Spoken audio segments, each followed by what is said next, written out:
श्री हरिवंश पुराण का हरिवंश पर्व का 44वां अध्याय। इसके अंतर्गत हम आश्चर्य तारकामय संग्राम में देवसेना की युद्ध के लिए तैयारी को हम देखेंगे, अध्ययन करेंगे, मनन करेंगे, श्रवण करेंगे। वैशंपायन जी कहते हैं, तात उस युद्ध के समय दैत्य सेना का जो विस्तार था वह तुमने सुन लिया। अब देवताओं की संपूर्ण सेना का विस्तार जो भगवान विष्णु के आश्रित हैं सुनो। आदित्य, वसु, रुद्र और महाबली अश्विन कुमार ये अपने दल बल और अनुयायियों को ये लिखा और अनुयायियों को साथ ले यथाशक्ति युद्ध करने के लिए कवच आदि से सुसज्जित हो गए। सबसे पहले समस्त देवताओं के नेता सहस्र नेत्रधारी इंद्र देवताओं के हाथी ऐरावत पे आरूढ़ हुए। ओ बोलो इंद्रदेव भगवान की जय। उनकी बाईं ओर बहुत ही सुंदर चक्र रूपी चरणों से गरुड़ के समान वेग पूर्वक चलने वाला सुवर्ण और हीरों से जड़ा हुआ उनका रथ चल रहा था। उनके पीछे देवता, गंधर्व और यक्षों की मंडलियां चल रही थी तथा युग में सहायता करने वाले सहस्त्रों दीप्तिमान ब्रह्मर्षि स्तुति करते हुए चल रहे थे। बोलो ब्रह्मर्षि की जय हो। वज्रगाज की गड़गड़ाहट से फटते हुए तथा बिजली एवं इंद्रधनुष से युक्त मेघ समूह देवराज के साथ चल रहे थे। वे ऐसे लगते थे मानो इच्छानुसार चलने वाले पर्वत हों। इंद्र का वह रथ उन मेघों द्वारा सुरक्षित था। सोमे याग में भाग लेने वाले ब्राह्मण भविष्य रखने के स्थानों में भविष्य रखते समय जिनकी स्तुति करते हैं, स्वर्ग में जिनकी सवारियों के अवसर पर देवताओं की तुरहियां बसती हैं और जिनके साथ अप्सराओं की सैकड़ों मंडलियां नाचती हुई चलती हैं, वे ही भगवान इंद्र हाथी पर सवार होकर चल रहे थे। बांस की ध्वजा से सुशोभित तथा मन और वायु के समान वेग वाले 1000 घोड़ों से खींचा जाने वाला इंद्र का रथ सूर्य की तरह चमक रहा था। इंद्र के सारथी मातली से युक्त वह रथ सूर्य के तेज से घिरा हुआ संपूर्ण मेरु पर्वत सा दिखता था। यमराज मृत्यु देवता के द्वारा अधिष्ठित दंड तथा मुद्रक को धारण कर अपने सिंहनाद से दैत्यों को भयभीत करते हुए देवताओं की सेना के मुहाने पर डट गए। युद्ध का अवसर चाहते हुए पासधारी वरुण किनारे को तोड़कर आगे बढ़ने वाले समुद्र की भांति देवताओं की सेना के बीच में आकर डट गए। वे चारों समुद्रों और जीप लपलपाते हुए सर्पों से सुरक्षित थे। उन्होंने शंख और मोतियों के बाजूबंद धारण कर रखे थे। उनका शरीर जलमय था।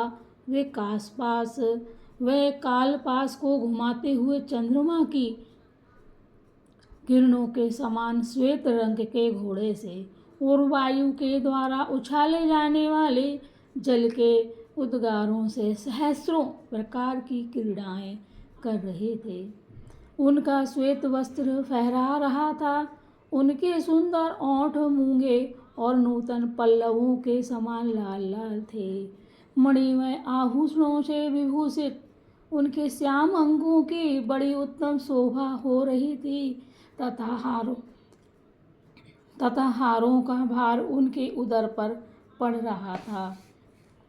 नवोनिधियों के स्वामी महान शक्तिशाली राजराजेश्वर श्रीमान कुबेर, जिनका उत्तम शरीर नीलमणि के समान श्याम गति से सुशोभित था। बोलो कुबेर जी महाराज की जय हो, इस भगवान की जय हो। और जो मनुष्यों के द्वारा ढोई जाने वाली पालकी में सवार होते हैं, मूर्तिमान शंख और पद्म नाम की निधियों को साथ लेकर हाथ में गदा धारण किए दिखाई दिए। उनके साथ यक्ष और राक्षसों की सेना तथा गुहकों के गण विद्वान थे। विमान में बैठकर युद्ध करने वाले शिव जी के मित्र राज अधिराज नरवाहन कुबेर युद्ध के लिए पुष्पक विमान में स्थित हो बड़ी शोभा पा रहे थे। बोलो शिव शंकर भोलेनाथ की जय, कुबेर जी महाराज की जय, कुबेर जी भगवान की जय। उस समय वे साक्षात भगवान शिव के समान दृष्टिगोचर होते थे। उस देवसेना के पूर्व पक्ष की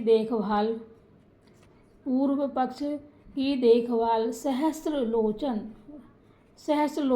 यानी आंखें, बहुत सारी आंखें, सहस्त्रलोचन देव राजेंद्र कर रहे थे। दक्षिण पक्ष की देखभाल का भार जब युद्ध हो रहा था संग्राम में, तो सबको व्यवस्थाएं दी जा रही थी।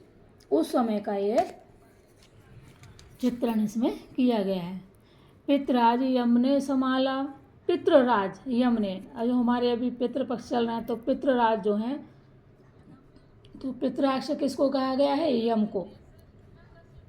पितृराज यम ने संभाला, पश्चिम पक्ष की देख रेख वरुण देव ने की और उत्तर पक्ष का निरीक्षण नरवाहन कुबेर जी ने किया। इस प्रकार चारों दिशाओं में सावधानी से खड़े हुए चारों उत्कट बलशाली लोकपाल अपनी पितृराज यम ने संभाला, पश्चिम पक्ष की देख रेख वरुण देव ने की और उत्तर पक्ष का निरीक्षण नरवाहन कुबेर ने किया। इस प्रकार चारों दिशाओं में सावधानी के साथ खड़े हुए चारों उत्कट बलशाली लोकपाल अपनी अपनी दिशा की ओर से उस सेना की रक्षा कर रहे थे। सूर्यदेव 7 घोड़ों से युक्त आकाशगामी रथ के द्वारा युद्ध भूमि में आए थे। उनका वह रथ उत्तम शोभा तथा दीप्तिमान किरणों से जगमगा रहा था।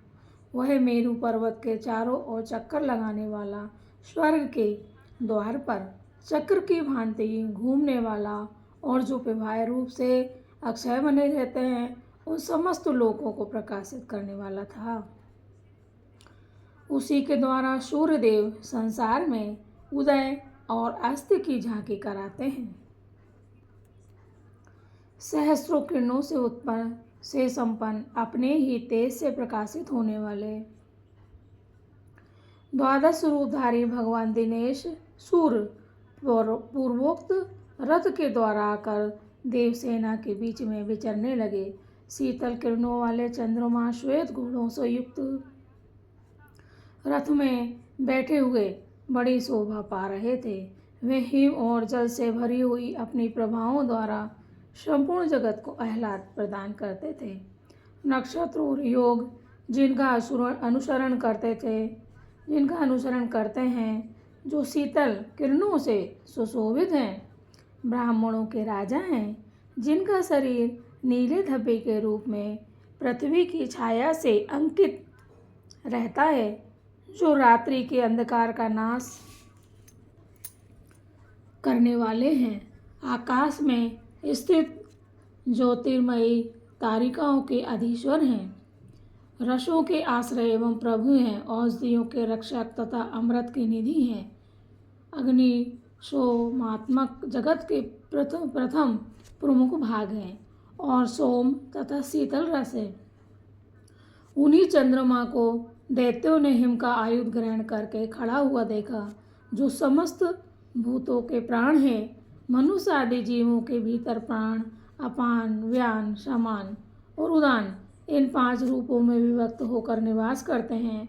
आवह, प्रवावह आदि 7 स्कंदों में स्थित हो त्रिलोकी के चराचर जीवों को धारण करते हैं, जिन्हें अग्नि का सारथी कहा जाता है, जो सबके उत्पत्ति स्थान और ईश्वर हैं, जिनके कारण भूत आकाश की शब्द, तन्मात्रा, निषाद, ऋषभ आदि स्वरों में उतर आने पर गीति कहलाती है, जिन्हें 5 महाभूतों में उत्तम तथा शरीर रहित बताते हैं, जिनको आकाशचारी और शीघ्रगामी भी कहते हैं। तथा शब्द योनि आकाश में जिनकी उत्पत्ति बताई गई है, वे समस्त प्राणियों के जीवन रूप वायुदेव अपने तेज से दैत्यों को व्यथित करते हुए वहाँ मेघों के साथ प्रतिकूल एवं प्रचंड गति से प्रभावित होने लगे। 49 मरुत देवता और गंधर्व विद्याधर गणों के साथ आकर केचुल से निकले हुए सर्पों के समान म्यान से बाहर निकाली हुई चमचमाती तलवारों से खेलने लगे। देवेश्वरों के बाण बने हुए बहुसंख्यक नागराज अपने मुख को फैलाकर तीव्र रोष में विष उगलते हुए आकाश में घूमने लगे। पर्वतों के अधिष्ठाता देवता भी बहुत सी चट्टानों, शिखरों तथा 100 डालियों वाले वृक्षों द्वारा दानव दल पर प्रहार करने के लिए देवतागणों की सेवा में उपस्थित थे।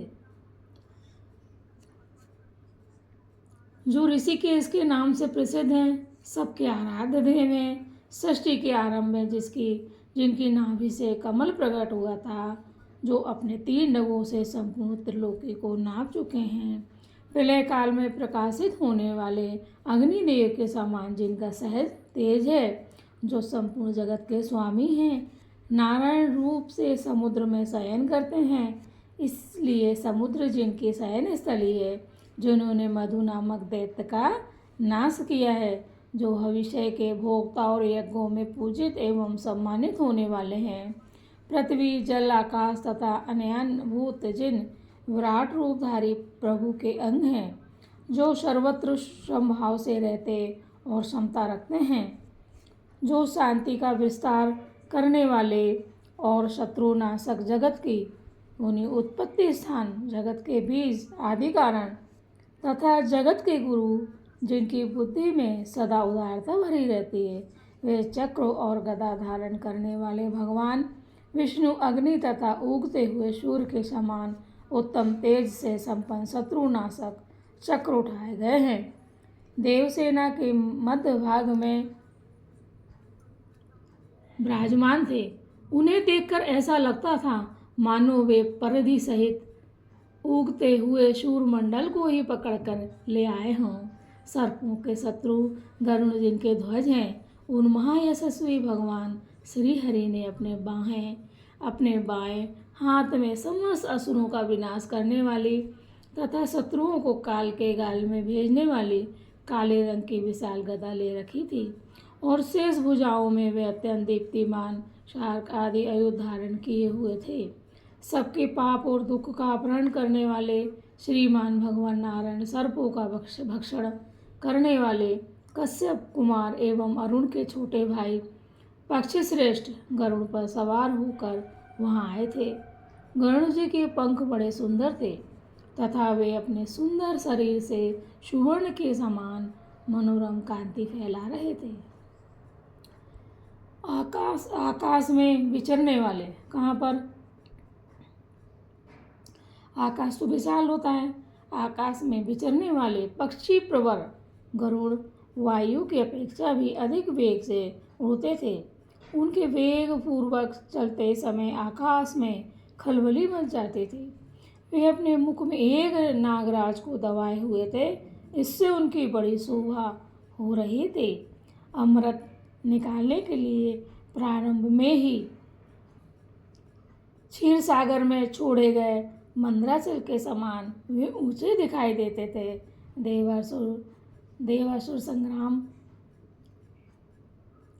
देवासुर संग्राम के अवसरों पर सैकड़ों बार उनका पराक्रम देखा जा चुका था। जब वे स्वर्ग में अमृत लेने गए थे, कहाँ गए थे वे? स्वर्ग में अमृत लेने।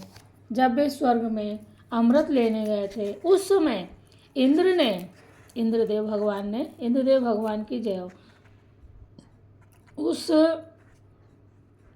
अमृत की रक्षा के लिए उन पर वज्र से प्रहार किया था, जिसकी चोट का चिन्ह उस समय भी दिख रहा था। उनके सिर पर मोर की सी कलगी और छोटी थी तथा वे तपे हुए स्वर्ण के कुंडलों से विभूषित थे। रंग बिरंगे पंखी उन्होंने वस्त्र रूप में धारण कर रखे थे, जिनके कारण वे विविध धातुओं से मंडित पर्वत के समान प्रतीत होते थे। उनका वक्ष स्थल चौड़ा था, उस पर मुख में आधे निकले हुए सर्प के मस्तक में चिपकी हुई श्रेष्ठ मणि लटकती थी, जो अपने तेज से शीतल किरण वाले चंद्रमा की भांति उद्भासित हो रही थी। वे अपने मनोहर एवं विचित्र पंखों से लीलापूर्वक आकाश को घेर कर इस तरह खड़े थे, मानो प्रलय काल में इंद्रधनुष से युक्त दो मेघ खंडों से आकाश घिर गया हो। श्री हरि की ध्वजा में चिन्ह के रूप में छिपे हुए पक्षी राज गरुड़ नीली, पीली और लाल रंग की पताकाओं से यानी झंडियों से अलंकृत थे। उनका आधारभूत ध्वज दंड बहुत विशाल था। उस समय समस्त देवता और तपोधन मुनि भगवान गदाधर के पीछे पीछे चलने लगे और श्रेष्ठ मंत्रमयी स्तुतियों द्वारा उनका स्तवन करने लगे। देवताओं की वह सेना कुबेर के समान सुसंगठित की गई थी। यमराज उसके आगे आगे चलने वाले सेना नायक थे। जल के स्वामी वरुण ने समुद्र रूप से उसको सब ओर से घेर रखा था तथा देवराज इंद्र स्वयं उपस्थित होकर उसकी शोभा बढ़ा रहे थे। चंद्रमा की प्रभाओं से वह सारा सैन्य समूह उज्ज्वल एवं निर्मल दिखाई देता था। वायु के वेग पूर्वक चलने से उसमें बड़ा गंभीर शब्द होता था और उस सेना में खड़े हुए अग्निदेव बड़े वेग से प्रज्वलित हो रहे थे। ऐसी देव सेना वहाँ दैत्यों के साथ युद्ध करने के लिए उपस्थित हुई, जो नित्य विजयशील, सब कुछ सहन करने में समर्थ और नित्य प्रकाशमान है। उन भगवान विष्णु के तेज से व्याप्त हुई देवताओं की वह बलवती सेना उत्साह संपन्न हो युद्ध के लिए तैयार हो गई। उस समय अंगिरा के पुत्र देवगुरु बृहस्पति ने स्तुति करके कहा। अब देखिए, अब ये सभी देवता तैयार हो गए हैं, सेना तैयार हो गई है देवासुर संग्राम के लिए, है ना। उसी समय अंगिरा ऋषि के पुत्र कौन है? अंगिरा ऋषि के पुत्र देवगुरु बृहस्पति जी, अब वो है स्तुति कर रहे हैं। देवताओं का कल्याण हो। फिर दैत्यों के गुरु शुक्राचार्य भी बोल उठे, दैत्यों का मंगल हो। यानी देवताओं का कल्याण कौन बोल रहे हैं? गुरु बृहस्पति बोल रहे हैं। फिर जो भाई दोनों तरफ के गुरु थे, देवताओं के गुरु भी थे और दैत्यों के भी गुरु थे। तो जैसे देवताओं के जो गुरु बृहस्पति हैं, उन्होंने क्या कहा स्तुति में? देवताओं का कल्याण हो। तो फिर उसके बाद तुरंत वो दैत्यों के गुरु शुक्राचार्य भी थे वहाँ पे, तो दैत्यों के गुरु शुक्राचार्य भी बोल उठे, दैत्यों का मंगल हो। अद्भुत कथा। इस प्रकार श्री महाभारत के खिलवाड़ हरिवंश के अंतर्गत हरिवंश पर्व में आश्र तारकामय संग्राम विषयक 44वां अध्याय पूरा हुआ। जय श्री कृष्ण। ओम नमो भगवते वासुदेवाय नमः। ओम नमो भगवते वासुदेवाय नमः। जय श्री कृष्ण।